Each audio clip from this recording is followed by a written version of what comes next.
جی ناظرین، منسٹر صاحب 1,000 ملین روپے ڈیلی کا نقصان ہو رہا ہے، لیکن 22 ملین تقریباً 2 کروڑ روپے نہیں دیے گئے کہ انٹرنیشنل ایکسپرٹس ہائر کر لیں۔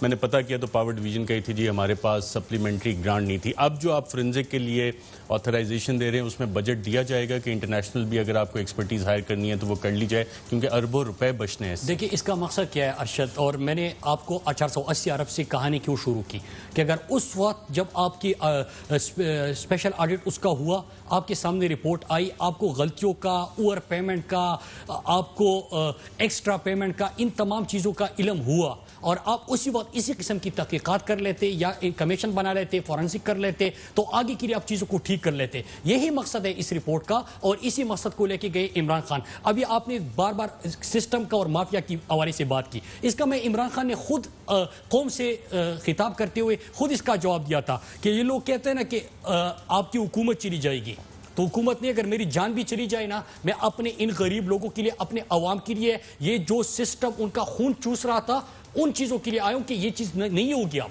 اس کو بند کرنا ہے۔ یہ بلیک میلنگ بھی کی گئی ہے آٹا، چینی اور آئی پی پی رپورٹ کے حوالے سے وزیر اعظم صاحب کو۔ دیکھیں آپ جو سسٹم کی بات کر رہے ہیں اور جو مافیا کی بات کر رہے ہیں، لیکن ایک چیز واضح ہے کہ عمران خان کا یہاں پہ کوئی ذاتی مفاد نہیں ہے۔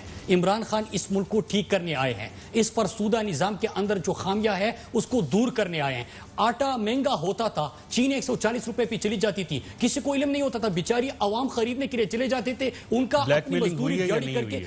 دیکھیں اس سسٹم کے اندر تو آپ کوئی بھی چیز کر لیں، میں نے آپ کو پچھلی دفعہ بھی کہا تھا، کوئی بھی چیز کر لیں۔ آپ کا کیا خیال ہے کہ میں سڑکوں کا آڈٹ کرتا ہوں تو آپ کا کیا خیال ہے کہ کوئی آپ کو اپروچ نہیں کرتا، آپ کے اوپر دباؤ نہیں ہوتے؟ آپ پاکستان کے اندر جو لوگ اربوں روپے کما رہے تھے تو کیا آپ اس طرح رپورٹ پہ بھی دباؤ تھا جس طرح آٹا اور چینی پہ تھا؟ دیکھیں آئی پی پیز کے حوالے سے تو میں کہوں کہ آپ جتنے انٹرویوز آپ نے دکھائے، میں سمپل سے آپ کو جواب دیتا ہوں، جتنے انٹرویوز آپ نے دکھائے ہیں کہتے ہیں کہ نوٹ چاپو، کچھ بھی کر لو لیکن ہمیں پیسے دے دو، مطلب ریاست کو کہہ رہی ہے۔ آپ ایک پروگرام کرتے ہیں، جواب میں کون آتا ہے؟ جواب میں وزیر اعظم کا خود اپنا سیکٹری بیچ کے وہاں پہ ان لوگوں کو وہ دفاع کے لیے اور ان چیزوں کی وضاحت کرنے کے لیے وہ آ جاتے ہیں۔ تو اس کا مطلب کیا ہوا کہ سارے ملے ہوئے تھے۔ اب عمران خان ہے وہ اس سسٹم کو ٹھیک کرنے کے لیے، اور میں قوم کو یہ بتاؤں کہ جب بجلی کے بل مہنگے ہوتے ہیں، جب بجلی مہنگی ہوتی ہے تو وجہ کیا ہوتی ہے؟ یہی لوگ ہوتے ہیں جو آپ کا خون چوستے ہیں۔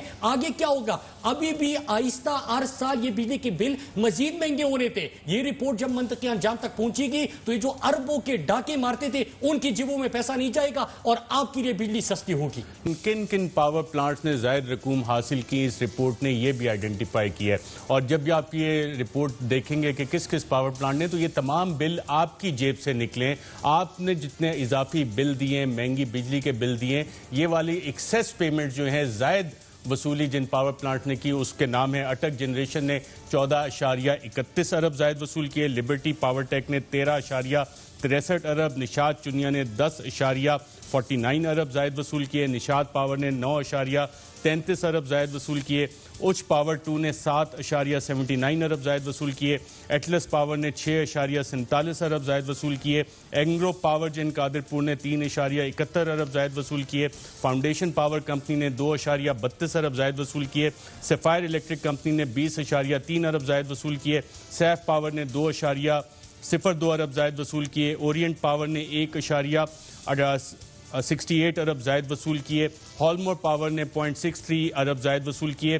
پورٹ قاسم پاور کمپنی کو پروجیکٹ کی لاگت کی مد میں 182.532 ملین ڈالر زائد ملے فائننسنگ کی مد میں، جس کا مطلب ہے تقریباً 12.31 ارب زائد روپے ملے۔ جے ڈی ڈبلیو ڈی کو رپورٹ کے مطابق 3.85 ارب زائد ادا کیا گیا، رحیمیہ خان ملز کو 1 ارب زائد ادا کیا گیا، چنیوٹ پاور کو 1.2 ارب زائد ادا کیا گیا، اور اسی طرح یہ ہے آگے بھی چل رہا ہے، کافی لمبی لسٹ ہے۔ فاؤنڈیشن ونڈ انرجی کو 1.9 ارب، سیفائر ونڈ پاور کو 1.07 ارب، اور آگے یہ لسٹ چلتی جاتی ہے۔ تو یہ زائد ادائیگیاں جو یہ عوام کی جیب سے جو زائد بل عوام نے دیے وہ ان سیٹھوں کی جیب میں گئے ہیں؟ بالکل گئے ہیں، اور یہ جو آپ جتنی اماؤنٹ بتا رہے تھے تو یہ پاکستانیوں کو سن کے کتنا دکھ ہوا ہوگا کہ یہ جو بجلی کے مہنگے بل یہ دیتے تھے، اور یہ جو آپ دیکھتے ہیں کہ عوام کبھی کبھار سڑکوں پہ نکل آتی ہے، میرے گھر میں ایک بلب اور ایک پنکھا جل رہا ہے،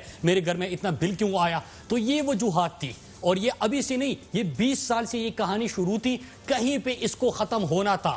کہیں پہ ان چیزوں کو ٹھیک کرنا تھا اور اللہ نے یہ کام عمران خان سے لینا تھا. اس لیے عمران خان نے انکوائری کرائی, رپورٹ آئی, کمیشن بنے گا, اب اس کا فورنسک ہوگا. اس سے کیا ہوگا؟ اس سے میں قوم کو یہ بتاؤں کہ اس سے بعد آپ کو جب تمام چیزیں ثابت ہو جائے گی تو یہ جو لٹیرے تھے وہ تو ایکسپوز ہو گئے, لیکن ان سے ریکوری بھی ہونی چاہیے, ان کو سزائیں بھی ہونی چاہیے, اور اس کے بعد جو ہمارے بجلی کے مہنگے مہنگے بل تھے اس میں کمی آئے گی. یہ پاکستان کی جیت ہوگی. لیکن حالانکہ آپ دیکھیں کہ روز ہر سال آپ کا جو سرکولر ڈیٹ ہے وہ چڑھتا جا رہا ہے, وہ بڑھتا جا رہا ہے. پاکستان کی معیشت کو یہ سفید ہاتھی بن چکا ہے. پاکستان کی معیشت کو یہ اس طرح خون کی طرح چوس رہا ہے, اور بوجھ عوام کے اوپر ہے. عوام کے اوپر اس کا سارا بوجھ چلا جاتا ہے. لیکن اب پاکستان بدلنے والا ہے.